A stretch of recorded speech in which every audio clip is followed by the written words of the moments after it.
Pito ang sugatan kabilang na ang isang menor de edad matapos na sumabog ang granadang inihagis ng isang lalaki sa isang residential area sa Maynila kahapon.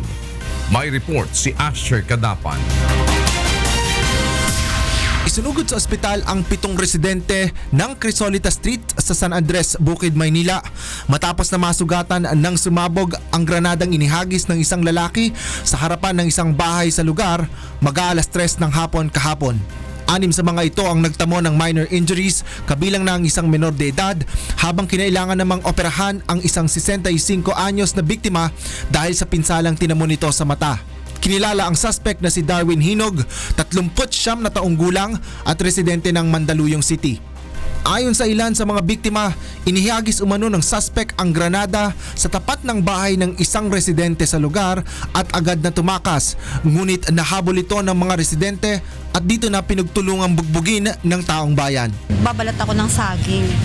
Tapos pagputok niya, sabi ng granada. Tapos yun na nga ho.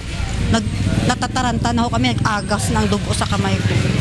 Posible namang ang kalapit na bahay ng dating inuupahan ng suspect ang target nito dahil ayon sa dating landlady ni Darwin, pinagbantaan siya ng suspect na pasasabugin ang kanyang bahay. Wala po kaming problema dyan, pero nung nalaman ko lang na nagda-drug siya, naghanap ako talaga ng paraan makaalis siya doon sa bahay namin. Pero nung siguro after mga 5 months, may message na siya sa akin sa messenger na tinanong niya yung kapitbahay kong pulis, tapos kung ano daw pangalan. Nung hindi ko siya pinansin, sabi niya, so pinaalis siya. So isa yun sa anggulo ating titingnan na dahil siguro sa pagkakali sa kanya kaya bumulta siya. Aminado naman ng suspect na kasalukuyang nakakulong sa Station 6 ng PNP Santa Ana na siya ang responsable sa krimen. Sinampahan na ito ng patong-patong na kaso kabilang na ang attempted murder, serious physical injuries at malicious mischief. Asher Kadapan, UNTV News and Rescue, Maynila.